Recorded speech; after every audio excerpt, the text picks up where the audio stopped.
welcome back to Beyond the Trailhead. Once again, we have a special guest on this week. I met him at an outdoor retailers conference, and he had a really cool product that I thought people really need. I know I wear glasses all the time, but his product is a sunglasses product, and they're called FKT. And if anybody knows what FKT, he's going to explain it a little bit more, but I know what FKT stands for. So without further ado, Josh Bryson is on with us today. Hey, Josh, thanks so much for joining me today. Hey, Craig, thanks for having me. Really appreciate it. Awesome. And you are based out of?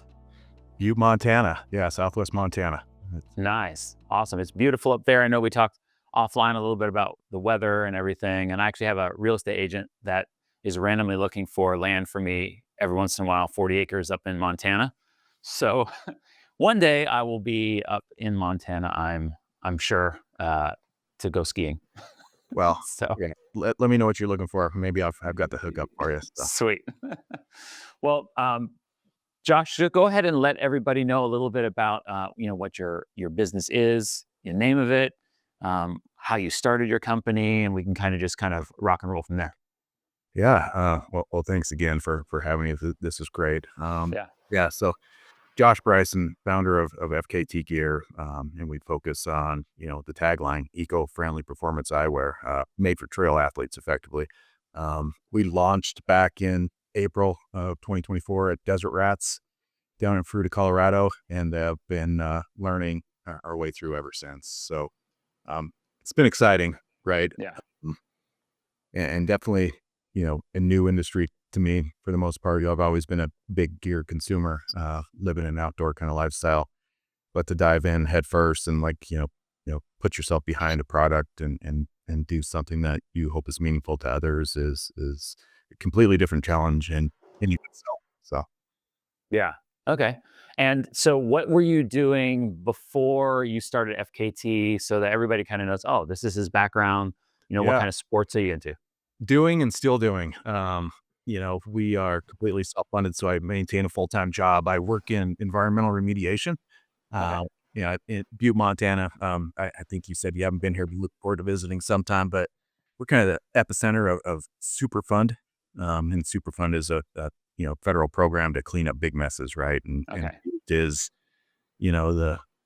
the copper capital of the world, at one time anyway. And, we call ourselves the richest hill on earth and produce tons of copper. And back in the day, the practices for extracting copper from the center of the earth and refining that product wasn't as necessarily friendly as it is today. So yeah, I effectively get to play in a big sandbox all the time, managing projects that are, meaningful from an environmental perspective, but also socially to the communities where we work. So it's a pretty sweet gig, get to manage projects where we get to move a lot of earth and reconstruct streams and plant a lot of trees, and at the same time in Southwest Montana. So lots That's of cool. recreation to be had. Okay. And then so how did you come up with FKT? Like, what was your aha moment that you were like, hey, I think I want to start a gear company?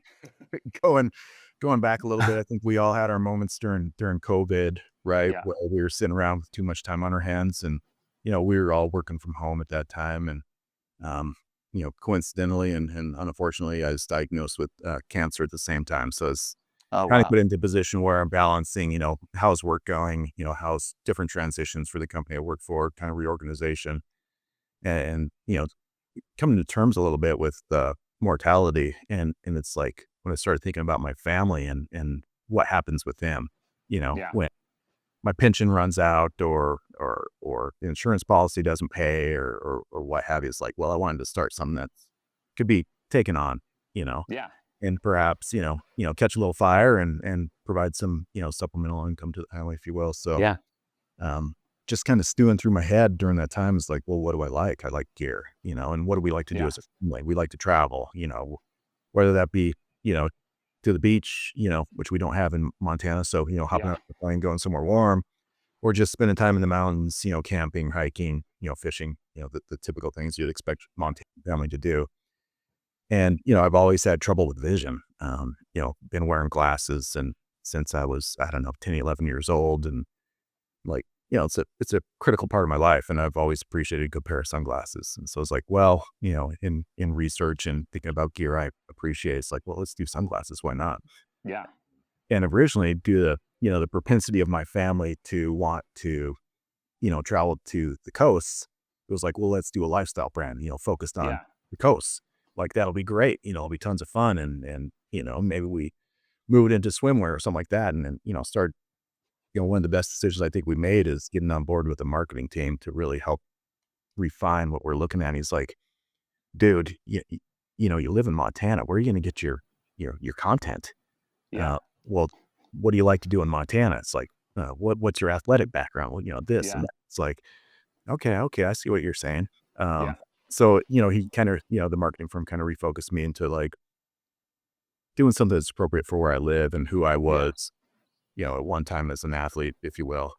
And that's where we came up on FKT. And, FKT is to me aspirational as much as it Yeah. is like a stat or somebody, tagging an FKT. So, I like the aspirational component of it, and the fact that we could, leverage where we live in Yeah. Montana was meaningful. Yeah. That's cool. So, what does, I mean, I know what it means, but what does FKT stand for Yeah. layman's terms, right? Yeah. Fastest known time. Yeah. And you won't Yeah. believe the number of questions I get, like, like, and it's never, what does it stand for? Nobody treats it as an acronym. Yeah. They say, how do you pronounce it? And Yeah. of course I won't say, how some people want to pronounce it. No, But I remember it's you kind of a, giving me some yeah, stickers that you made, yeah, right? That say yeah, get FKT. yeah, that's And I right. was That's like, I right. showed my wife and she goes, "Oh, I get it." You know? Yeah, So it's it's a a little good bit play. cheeky. Yeah, a little bit cheeky, but, some people like it, and, you gotta pick your crew a little bit before you hand them that Yeah. sticker. You gotta see if they're dialed in, but, Yeah. like, it is true, go get your FKT, and in your definition of FKT is probably much different than mine, and of course, Yeah. different than the absolute definition of FKT, so, you know, I think we can all aspire to, find our own. Yeah. Yeah. Well, I have a pair here. Can't remember if yeah, there we go. Yeah, I have a pair here.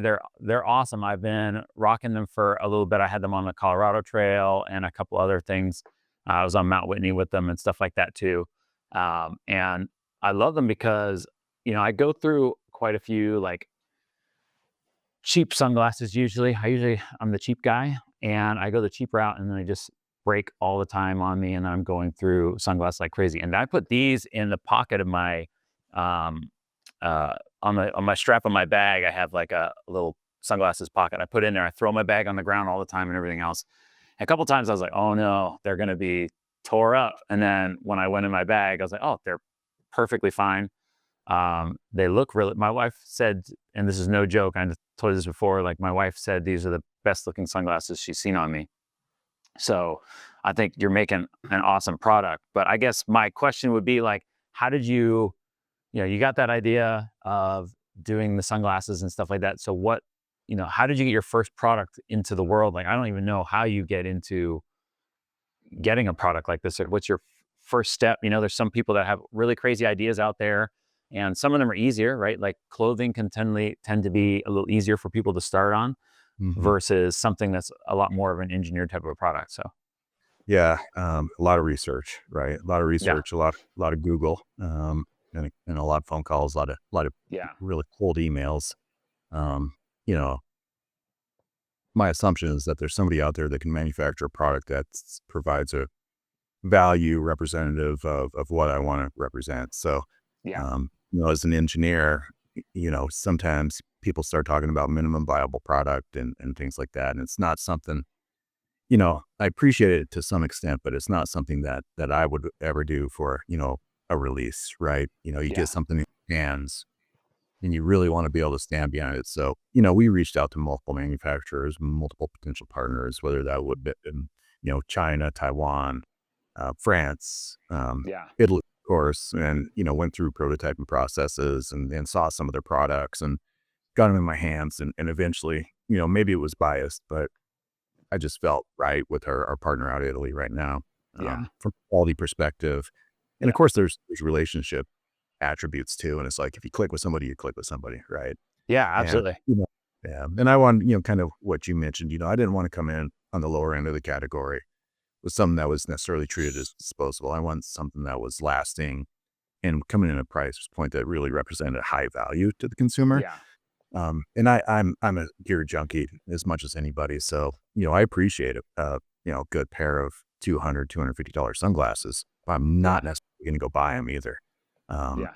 well, I thought where we came in offered, a value that's not really, or that wasn't available on the market. And hopefully we can continue to fill that niche. So, Yeah. No, that's cool.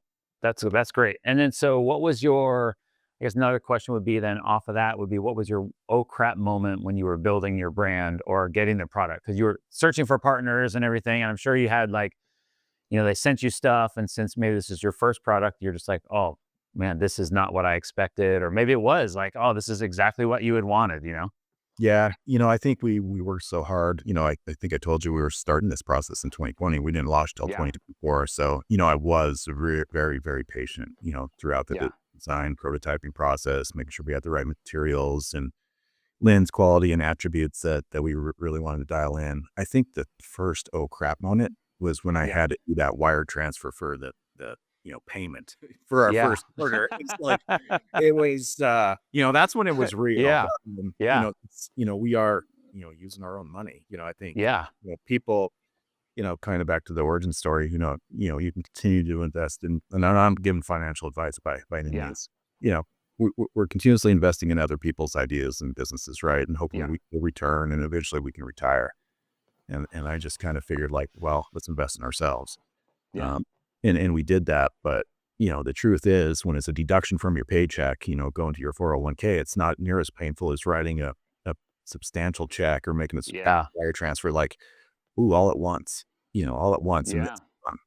It's not in your 401k account. It's gone into your drink and in your investment, and you've got to Yeah. be committed at that point. And so that was really an oh crap moment, if you will, or wow, Yeah. this you're gonna have to see it through. Yeah. Yeah. I mean, I can't imagine. So I feel like a lot of people think that it's that instant gratification or that instant, I have an idea and it's going to Mhm. be like, okay, in 2 weeks, I'm going to have it done. And you're saying Yeah, like from 2020 to 2024. that's And right. then I know writing those huge checks, like I tell people all the time, I have an idea, but my biggest fear is just, okay, I know it's going to take a couple iterations. I'm going to have to write a couple of checks. And then is it worth, on Shark Tank, you always see them like, Yeah. doing their products. And then they finally say how much they sunk into it. And Mhm. they can't let their baby go. And what it was a really bad idea. Yeah. Right. And it's like, oh my gosh, it's so much money. And so you have to, you have to be a risk taker, um, and know that that's going to be an investment, but hopefully it's going to be a good return on your investment. So, I mean, the product for me speaks for itself. Now, that's why I asked you on here too, was because I thought it was a great product and people needed to hear about it, but also your story, how when I was at the booth with you talking, I was like, oh, this is such a unique story and stuff like that. So how long from writing that check to finally getting like because I'm sure you wrote the check and everybody thinks, oh man, are they Yeah. actually going to send me anything? You Right, know? right. General production window is like 90 days, right? So Yeah. you've got, your prototypes in hand, you're doing your photography, you're developing your web page, Yeah. and we're kind of targeting, I think it was April 11th, 2024 in Fruita, Desert Rats. Yeah. Like we need everything to be in hand. Yeah. We need to be packaged up. We need to be ready for sales. Everything's got to be, coordinated at our fulfillment center. Um, the website's got to be live. Yeah. And that last, push, getting to that point was, at a minimum stressful, right? Yeah. Yeah. And honestly, our webpage didn't go live until like April 10th, like the day before. Wow. How are we not, why are we not live? What's going Yeah. on? It's just, the typical stuff in projects, right? Which is how I Yeah. try to treat this with my background. It's like, you've got to be nimble and you got to be able to adapt. Yeah. And I think we did a pretty good job of that. Just kind of coming through and I planned well enough in advance, right? Saying, 2020 and not trying to rush Yeah. going live and saying 2022, for example, Yeah. this would have been too much. And, with quality, I wanted to be patient and make sure we had the right product, make sure we had Yeah. the right branding, right? Talking to the right market, some that fit our lifestyle, like what we're Yeah. talking about. And it took a while for that to come around. Like instant gratification, I did expect it. I did Yeah. expect it. And, sorry to disappoint, myself or anybody else out there that's start a brand or a company. I think that, people, might strike it lucky, Yeah. 1 out of 100 times, right? Or Yeah. less. But everybody else has to be a grinder. And, Yeah. that's something I figured out. I'm not a very patient person by nature, but I think this has been humbling to some extent, but also, helped me, become a little bit of a different person. Like, don't expect instant gratification. I, Yeah. appreciate the moment a little bit, like the Desert Rats, for example. We had modest goals and Yeah.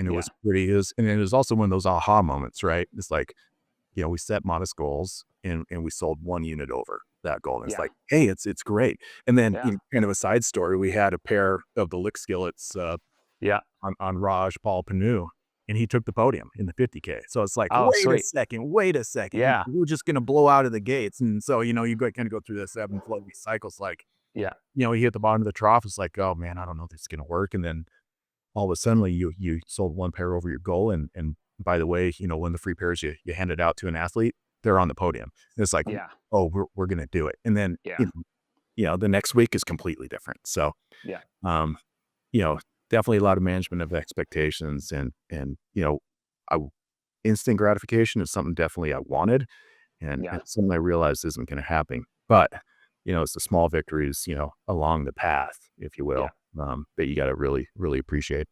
Yeah. So I guess it's that planning process. I think a lot of people don't write down their goals and stuff like that, and then they don't have anything to aspire to, Yeah. right? But you set like those goals, and you're like, hey, I have these steps, and then you can follow them, and you have a lot more success that way instead of just thinking things are going to fall into your lap. Like I'm a very not planny kind of person, so Yeah. I just think let things happen, and it kind of sucks.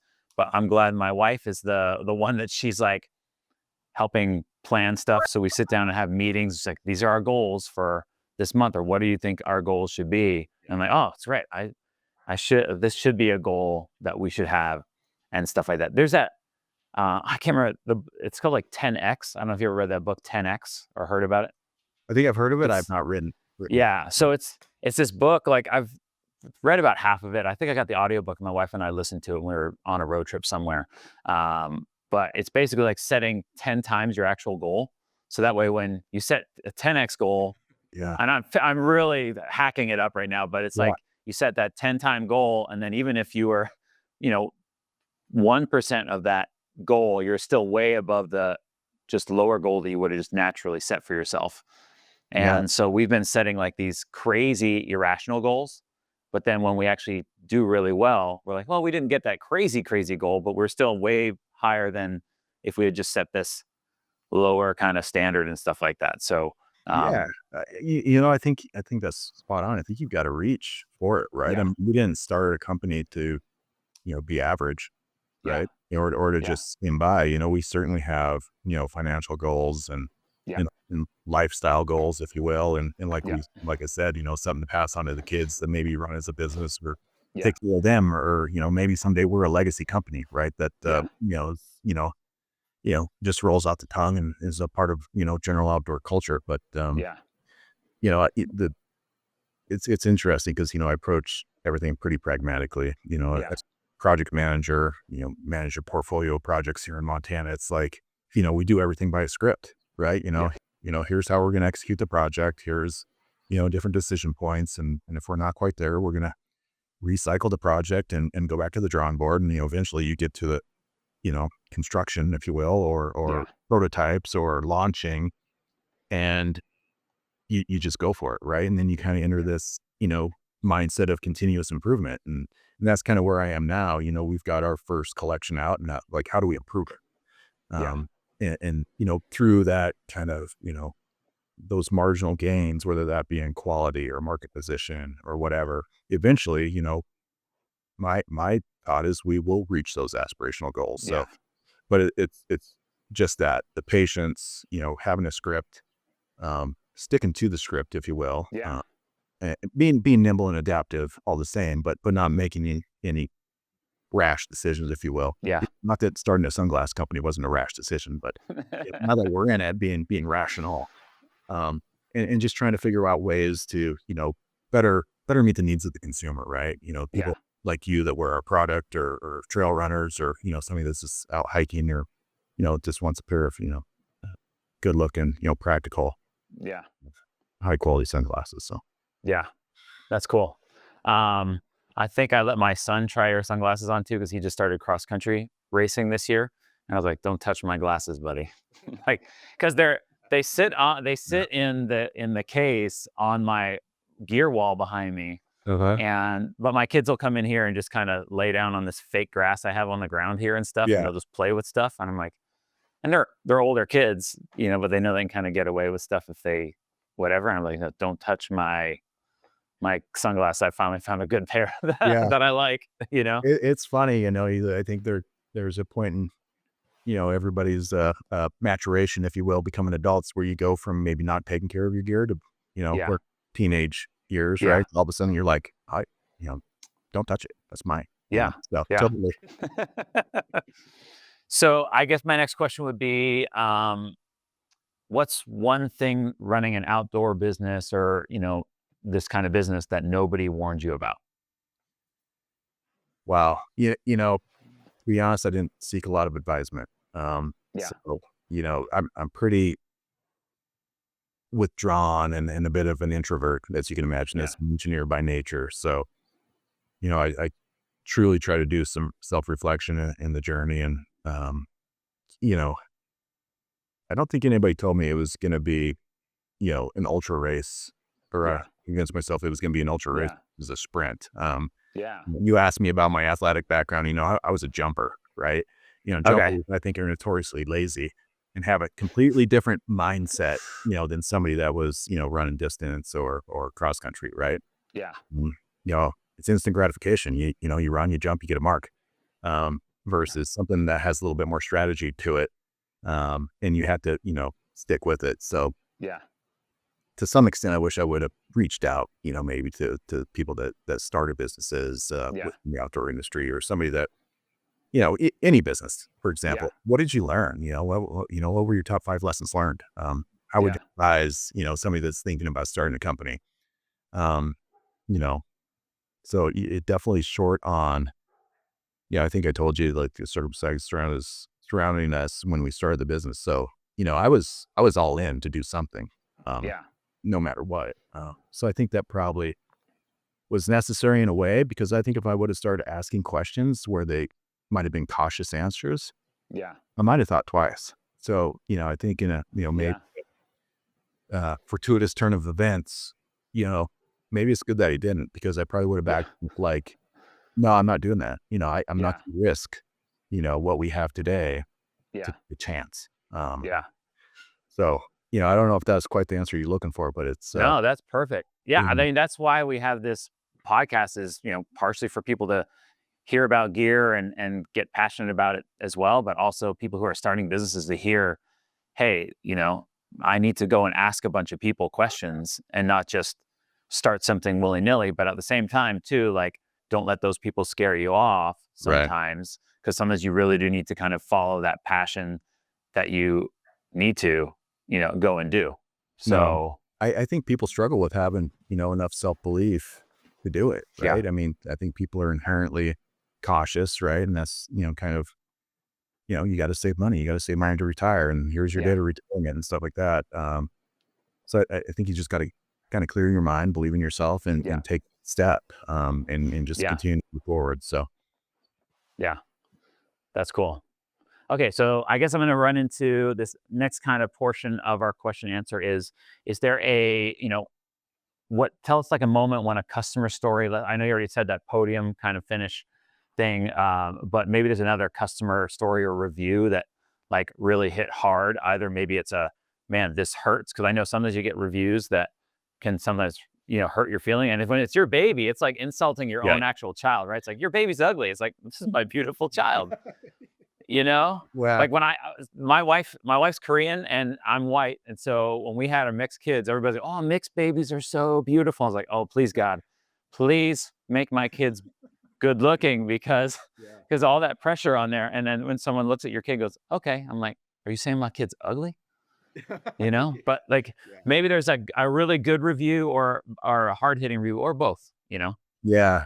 Y- Uh, I reflect back to our first 3-star review, right? I mean, we've been Yeah. hovering in the 5 stars forever, and I see this 3-star review coming through. I'm like, oh man, what's going on? Kind of check it out. Yeah. And the individual that bought those sunglasses, our high lonesome model, matte white, red lenses, adjustable temple tips. I could go into the Yeah. sales dialogue right now, but it's like didn't fit it. Didn't fit the way I expected. So it's like, so I Yeah. reached out to him and was like, 3-star review. I'm like, oh, okay, well, that's kind of fine. Well, what do you want? Do you want to try out a different pair? Do you want to return them? No. Do you want a refund? No. So I was doing everything I could to try to appease Yeah. our 3-star review, and it's like, I don't know what else I can offer. Yeah. So it kind of stuck with me that I couldn't find a solution. One, we got a 3-star Yeah. review, which is, you know, average, Yeah. right? Yeah. Average. Yeah. Here's a star rating that says your sunglasses are average. They didn't fit Yeah. quite the way I expected them to, and I didn't have a solution for it. Do you want a refund? Yeah. No. Do you want to exchange them? No. Do you want credit for any? No. So it's like, Like, yeah, what do you want from me? what do you want from me? How do we remedy this? Because I don't do well with, and I don't want to call it negative feedback. It was honest feedback, right? Yeah. They didn't fit him the way he Yeah. assumed they would, but I still Yeah. didn't have a solution for it. So that's something I Yeah. still grapple with and kind of stew at it. It's probably 12 months ago now, but Yeah. I sit there. It's like, how do you resolve issues, or how do you process those times in this Yeah. path where you don't have a solution? I think Yeah. you got to accept it for what it is, and you know learn from it. And the Yeah. problem is, I don't know that I've learned from it quite yet. But yeah, maybe I did. Yeah. We now offer online virtual try on. So Yeah. hope that's more representative, and a step we've taken in the right Yeah. direction. It's that time to where maybe if you had the opportunity to try them on Yeah. online, virtual try on, Yeah. maybe you wouldn't have made the purchase to begin with. But yeah, Th 3-star review, Yeah. devastating. So Yeah. Well, that's cool. I mean, that's literally a solution. It was like, "Hey, we offer online try-on, so you can at least semi see it right. online and go, okay." Because I know when I buy, like, my prescription glasses online, Mhm. I'm like I try them on and I'm like, "Okay." I look at them online and I go, "These look good." I ask my wife, "Hey, did these look good?" I ask my kids, Right. "Does daddy look like a fool?" Right. You know? And then I'm like, "Okay." And then I get it. So I guess that was like a good solution to that problem. And I mean, you're always gonna have, everybody I've talked to, they always say like, you're always gonna have those people that give you lower reviews and it's just a whatever.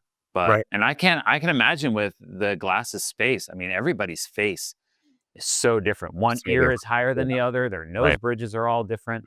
I Right. mean, I realized after years and years that one of my ears is a little higher than the other. Right. Yeah. So I have to like tweak my glasses no matter which ones I get. Sometimes I've even had to like take the plastic glasses that I have and heat them up a little bit and bend them a little Mhm. because I just can't I wish I was born symmetrically, but most of us aren't. Right. Yeah. So yeah. So I guess next thing would be then what's the weirdest unexpected place? Well, let me ask you this one first, actually. What's something you believe about the outdoor industry that others might not agree with? That's a pretty deep one, I guess. Yeah. This is that, that's a tough one for me because I'm still learning so much. And, Yeah. to be honest with you, I still kind of have this imposter syndrome, to Yeah. where I'm still learning. So, last night I'm looking up different data on the outdoor industry and economics. And it's like, this is nothing, Yeah. you're going to get on a podcast and talk about these things. You're going to provide citations, to, Yeah. for the data you're going to spit out. So, you know, I, I don't think I'm in a position to answer that. I'm still Okay. learning so Yeah. much, about the Yeah. outdoor industry and even like, supply chain, Yeah. management or inventory management or fulfillment, do's and don'ts and things like that. But Because I think for me hearing like, because I've heard from people who run these huge businesses that have Mhm. been doing it for years, and I think sometimes they can be in a place that it's like that.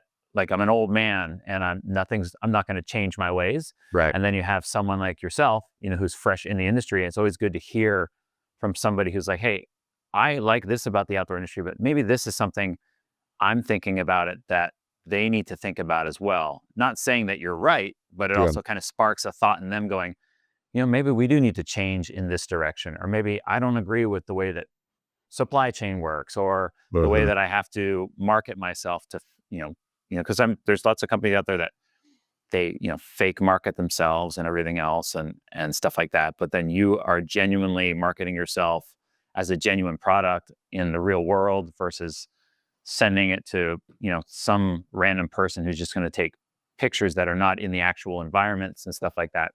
Um, so if you think of anything, as we're chatting and stuff like that, feel free to blurt it out because Will I think do. everybody likes to hear fresh advice too. Will So, do. all right. So what's this kind of going back to the customer review portion of it? What's the weirdest, most unexpected place your product has ever shown up? Uh, Going through our Instagram feed, right? And then, Yeah. I got some nice comments on some pictures or something like that, one of the posts, and then, saw kind of a one that said, bummer you don't ship to Malaysia. And 5 hours later, I had our international retail business kind of, established so we could fulfill Yeah. to Malaysia.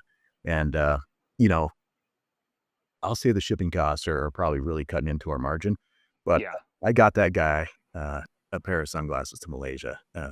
So, that's kind of the, just like being engaged, like kind of like you're Yeah. saying, we don't, you know, contract out our social media. We don't contract Yeah. out our communications or support. It's all me. And Yeah. then going through that and be able to see, here's a guy in Malaysia that wants our sunglasses. I'm going to find a way to Yeah. make it happen. Yeah. So it's pretty awesome to say, that we've got a pair of sunglasses, sitting over in Malaysia right now. And Yeah. it was awesome. He sent me pictures back, like, look at, I got them, Yeah. and surprisingly pretty quick. Yeah. So yeah, I think that's the one thing or the one place that I didn't expect to see our sunglasses quite yet. Yeah. But yeah, so we've got one pair in Malaysia. Yeah. That's cool. It's really cool to see, like, when you build a product, or something like that, that you see it somewhere else in the world other than just like locally or on a trail. I mean, when I Mhm. was on the Colorado Trail with Outdoor Vitals, we ran into three, at least me, I hurt myself on the trail, so I was only there for 2 Yeah. days. But it was like those 2 days we ran into three people that had their gear on it. And it was like, so it was cool to watch Tayson, the owner, and the other guys who helped create the products and stuff like that, see that. And they were like, it super motivates you to see it other places and gets you like super pumped to like the next day go to work and go, man, it's working, Yeah.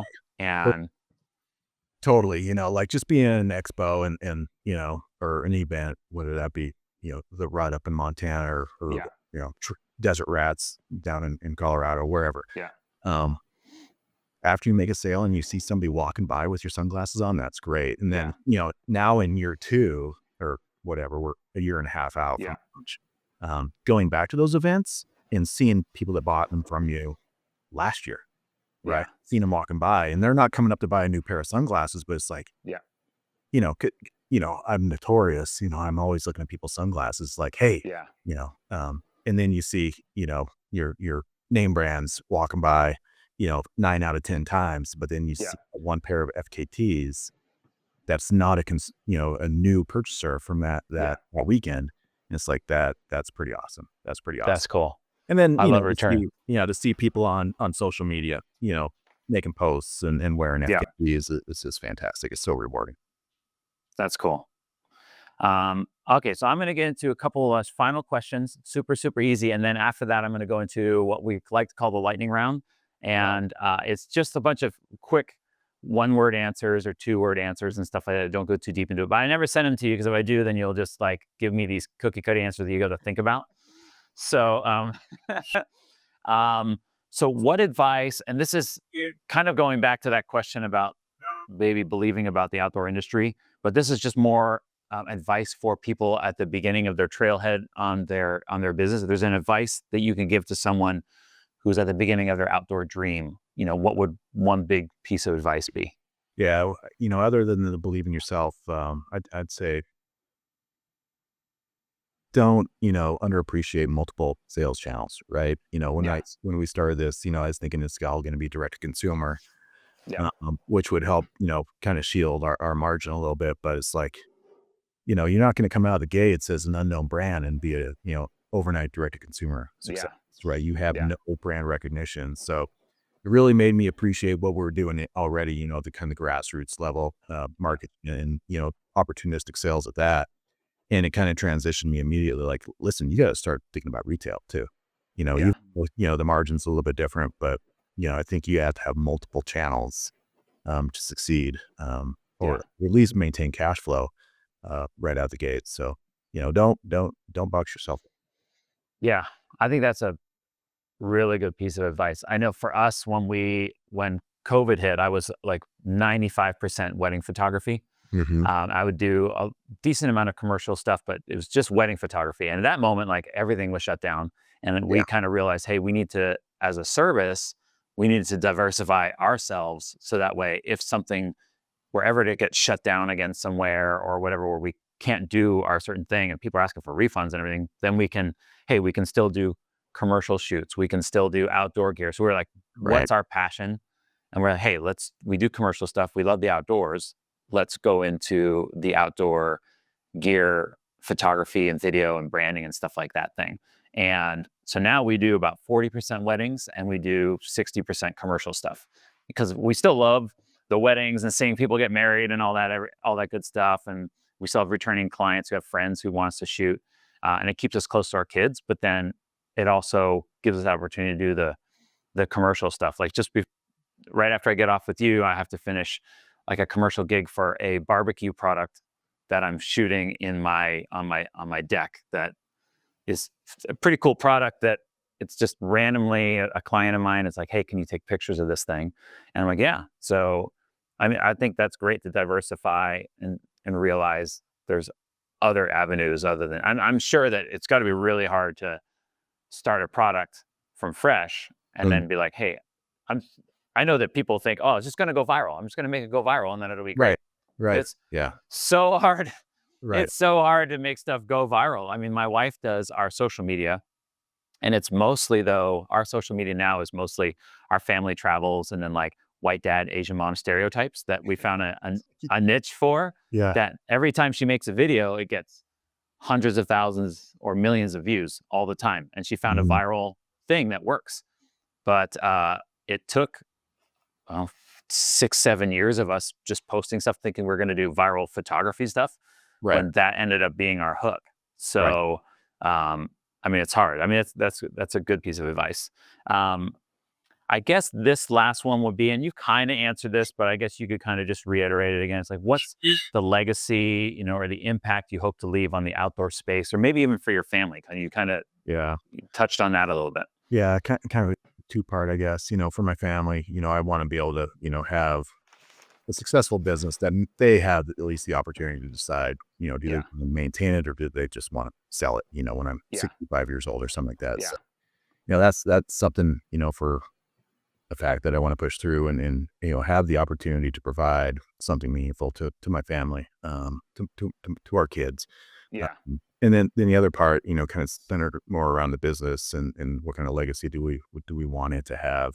And this is going to be totally cliche, but leave it better than you found it, right? I mean, as yeah, a recreationist, I think there's so much use, right? I mean, whether that be motorized vehicles, hunters, campers, yeah, runners, you name it in the outdoor environment, and that's demanding and stressful, right? yeah, So, we hope to be able to at least offset what we're doing out there and pick a good partner every year, conservation organization, if you will, and yeah, provide them some funding to do good things.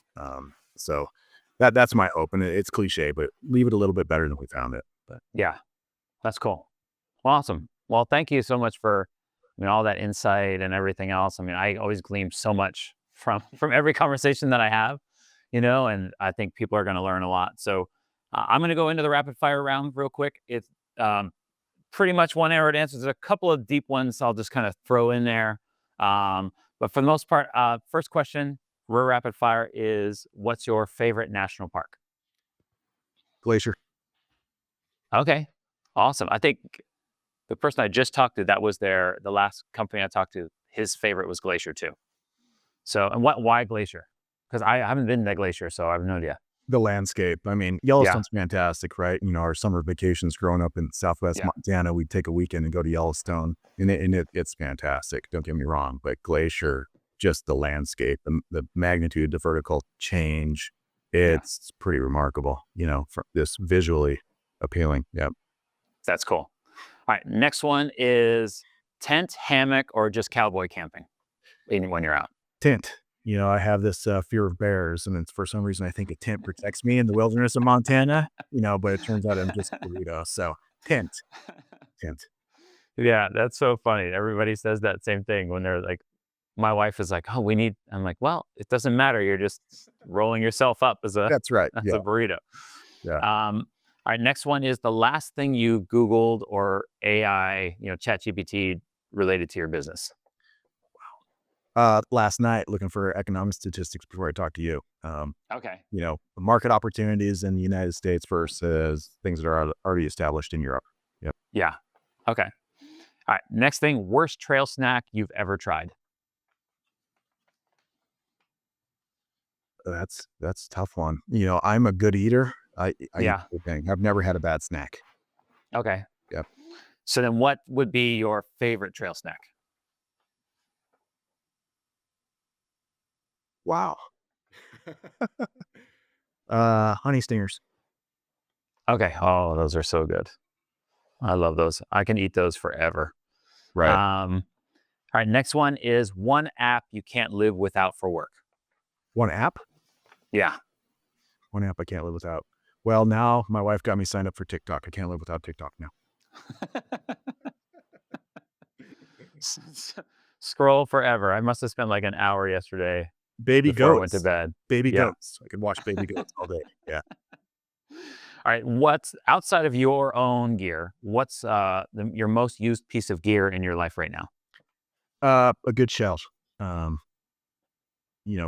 Outdoors in Montana, never know when the conditions are going to change. So Yeah. always got to have good shell on me. Yep. Okay. What do you have? As a Montana guy, I've got a lot of Kuyu. Okay. And it's really high quality gear. So, it's multi-purpose. You see people in Montana going to a nice dinner in camouflage. Yeah. I'm not the exception to that rule. So good shell. And right now I've got a nice, neutral tone, kind of like your Yeah. shirt there, shell. And it's fantastic. Of course, you got to layer, the insulation below it. But, Yeah. yep. Okay. All right. Favorite way to unplug, or do you even unplug? I don't unplug. I've got to get at least one walk in with the dogs right behind our house Yeah. a day, which is fantastic. And I try to make it downstairs into our little home gym Yeah. a few times a week, but that's it. Okay. And last two questions. First one is, what's something? No, sorry. Your biggest splurge you've made for your business outside of like when you threw that big check down when you started it. Biggest splurge, I'd say our expo tent, as like a single line item, which is fantastic. And also, it's kind of nice to be able to travel with the family a little bit and write a little Yeah. bit of that off. So, taking the family to some cool places that maybe wouldn't have planned to go. Yeah. Remind me how old your kids are, if you don't mind. We got 14, 16, and I've got a 30-year-old. So, we've got Oh, wow. little bit of everything. Yeah. So, poor Ava, she had to travel with me to that very first show. No, she didn't have to. She volunteered. So we drove from Butte, Montana to Fruita, Colorado, which I think is 13 hours. Wow. I don't think she knew what she was signing up for. Being alone with dad, locked in a vehicle for 26 hours of driving. Yeah. Down and I'm back. sure she loved it. It was I know. fantastic. Yeah. It was so good, man. It was so good. Yeah. Yeah.